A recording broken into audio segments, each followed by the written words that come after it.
Sudah berapa cara orang mengambil dengan yang batil? Satu, melalui kewenangan kekuasaan hukum. Yang kedua, melalui pengambilan dengan paksa. Yang ketiga, melalui bermain. Seperti judi dan sebagainya. Ini perjudian ini, kalau orang yang sudah dirasuki oleh hobi berjudi, itu apa saja bisa dia perjudikan. Jadi orang yang berjudi satu, orang yang suka yang porno satu, orang penakut, itu sama mentalnya itu. Ya, itu.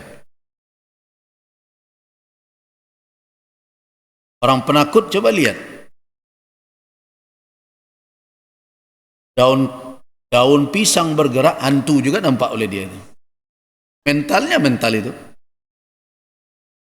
Orang porno juga begitu. Sudah jelas orang berbaju, tidak berkain juga terbayang oleh dia. Porno. Nah, orang berjudi juga begitu. Apa saja bisa dia perjudikan. Duduk dia di sempang jalan, sama-sama penjudi. Tak taruhan. Sang satulah totonan lewat ke platnya, ganok ganji aja. Orang ganok 1,000, seorang ganji. Itu sih bisa diperjudian. Karena itu coba lihat. Orang berjudi di mana saja dia berjudi. Kuda berpacu, dia berjudi juga.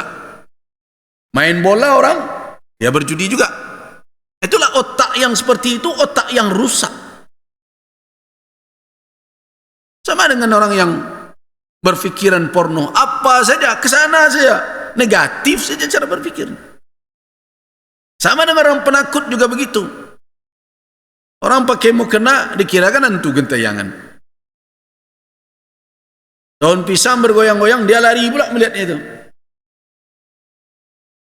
Itu disebabkan apa? Ada kerusakan. Jadi, mengambil harta orang dengan cara batil termasuk salah satunya dengan tarik al-lahu, dengan jalannya permainan.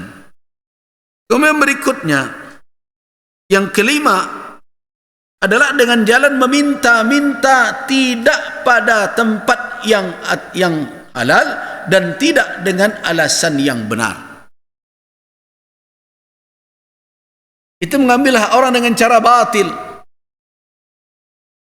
Seseorang tidak memenuhi persyaratan untuk meminta, badan kekar,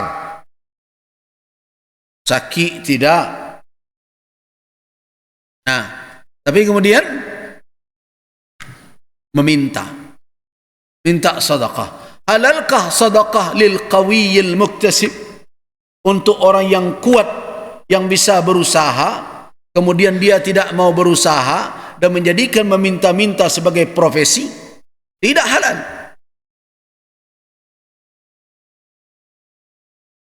Karena itu makanya MUI Sumatera Barat di dalam mudzakaranya menetapkan bahwa meminta-minta tidak dengan alasan yang hak, di tempat yang hak, dengan cara yang hak, tidaklah halal.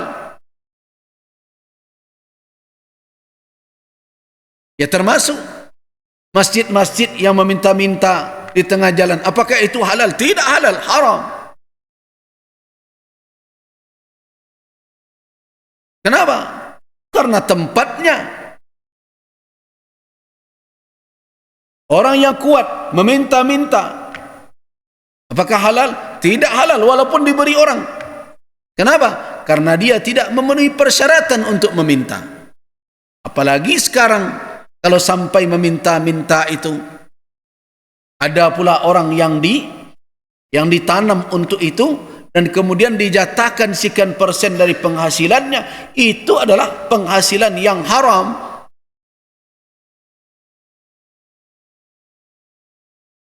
Nah, termasuk juga dengan alasan mengapling tempat tertentu, kemudian diminta dengan alasan apapun. Lihat bagaimana perparkiran misalnya, jalan raya itu milik umum, kemudian tiba-tiba datang orang dengan berbagai alasan, dia yang berkuasa di situ, dia kapling setiap orang yang berhenti, berit.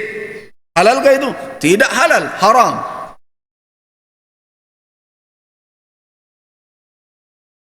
Termasuk juga fasilitas umum fasilitas umum. Yang tidak tahu kita alasannya bagaimana. Kita pernah pergi olahraga di suatu tempat olahraga di GOR. Kemudian itu fasilitas umum. Kemudian berdiri dengan berbagai alasan. Ada yang mengawasi. Mana aturannya? Orang yang mengawasi ini berhak untuk memungut. Kemudian dia pungut dengan alasan kemauannya sendiri. Halalkah itu? Tidak, haram. Dan ada pula jual beli paksa. Memang tak minta jasa upahnya, tapi dia taruh air mineral di depannya. Kalau tidak bayar, tidak boleh masuk. Tidak beli airnya, tidak boleh masuk. Siapa yang punya kewenangan ini? Nah, inilah tugas penguasa, menertibkan agar masyarakat jangan bergelimang dengan yang haram. Jadi, mendapatkan harta orang lain tidak dengan alasan kita berhak. Melalui apa? Melalui meminta.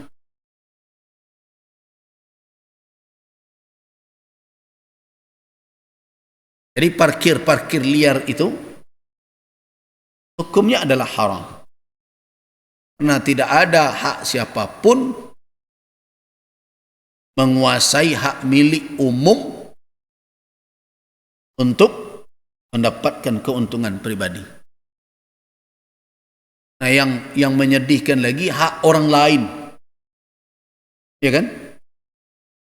Orang punya toko, dia yang punya halaman toko, sehingga orang pergi ke toko orang itu hanya sekedar untuk melihat barangnya. Pas mundur, perit. Apakah itu halal? Tidak halal, haram hukumnya.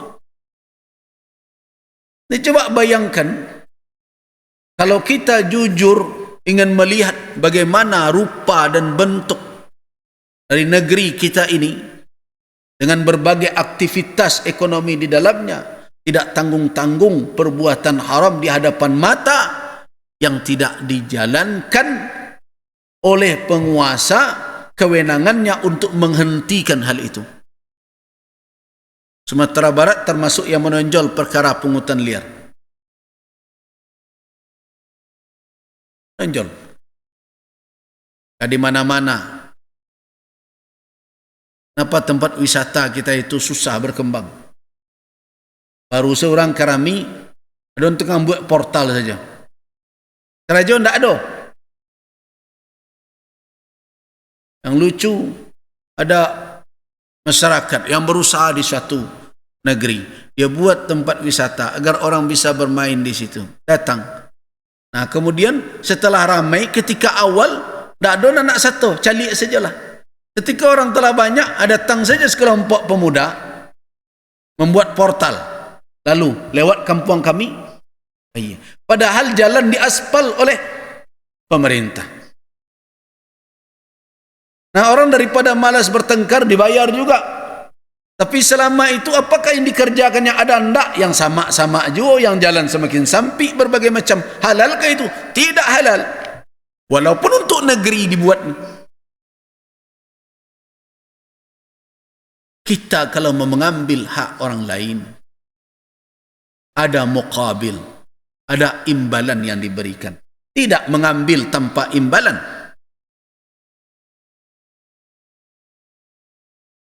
Itu yang dikatakan dengan keuntungan tanpa ada kerugian. Untung taruh saja. Ar-ribh la yudman. Untung tak satu. Kalau urusan rugi, tanggung salah seorang. Itu jadi buruk jadi orang. Nah, itulah yang terjadi. Dan perangai ini menyebar sampai ke anak-anak kecil. Coba lihat sekarang. Di jalan-jalan sebelum tanggal 17 ini, inyur ke Manjek Pinang, orang nan diambilnya. Dan semenjak dahulu Manjek Pinang itu tidak ketuju. Dan melihat berbagai kecelakaan yang terjadi dan bahaya, saya cenderung mengatakan perbuatan itu adalah haram. Hanya untuk memperebutkan itu, jatuh apa risikonya?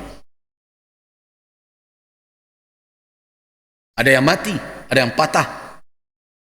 Nilai yang terkandung di dalamnya juga tidak baik. Nilai filosofisnya untuk mendapat nadati biar kawan pijaan. Permainan-permainan yang tidak membawa pendidikan yang baik itu tidak perlu untuk dipertahankan. Nah, apalagi untuk mendapatkan permainan-permainan tersebut diawali dengan apa? Minta-minta di jalan. Nah, itulah anak-anak muda kita hari ini terdidik tidak dengan kreativitas, tetapi kira nyonya kambu acara uncang ketidiang. Nah, semangat meminta-minta ini telah seperti penyakit yang kronis di tengah masyarakat kita. Coba lihat, rebah batang kayu karena angin ke tengah jalan. Bukannya mereka bergotong royong menyingkirkannya, ada sebagian separuh dulu dikaret di gergajinya untuk setengah hari. Setengah hari bersih. Kenapa? Setengah hari itu uncang ketidiang dulu.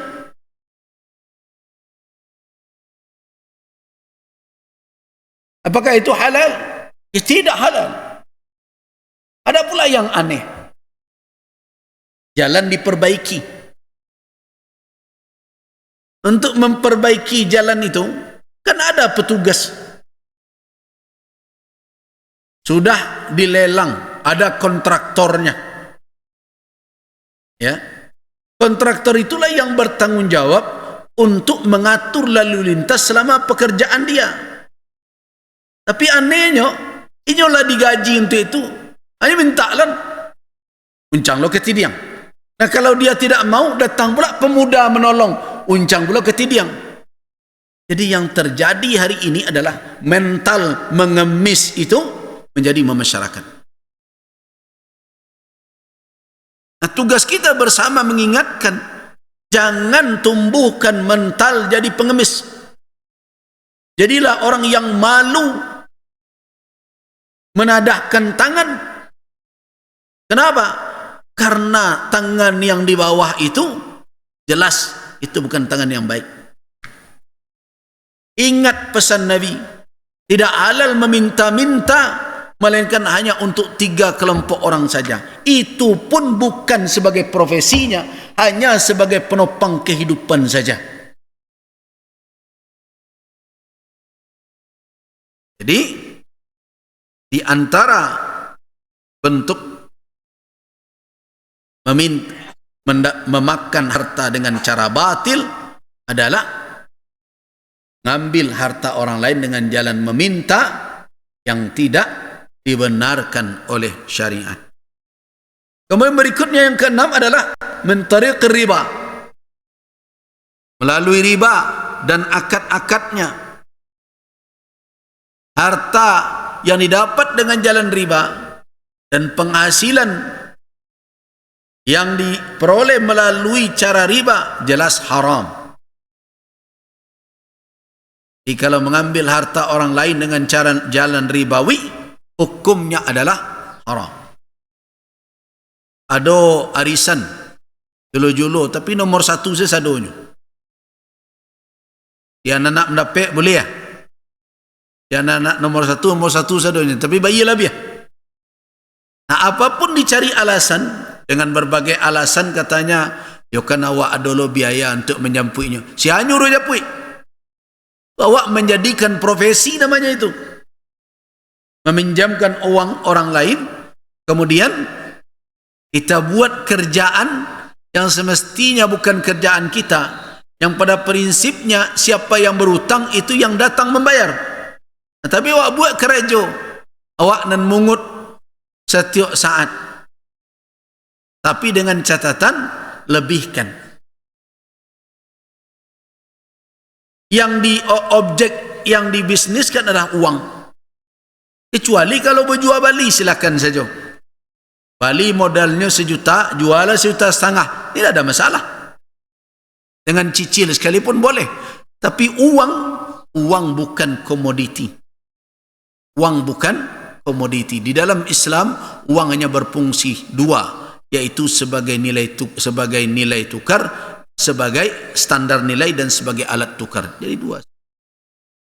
Standar nilai dan alat tukar. Apakah uang bisa menjadi komoditi diperjualbelikan? Tidak. Sebab uang kalau diletakkan di dalam berangkas yang 1 juta disimpan 10 tahun tetap saja 1 juta. Tak beranak dia. Jadi dia tidak bisa tumbuh dan berkembang kecuali kalau dia dikelola dengan cara-cara yang halal. Itu baru halal untuk dapat. Jadi itu adalah melalui jalan riba.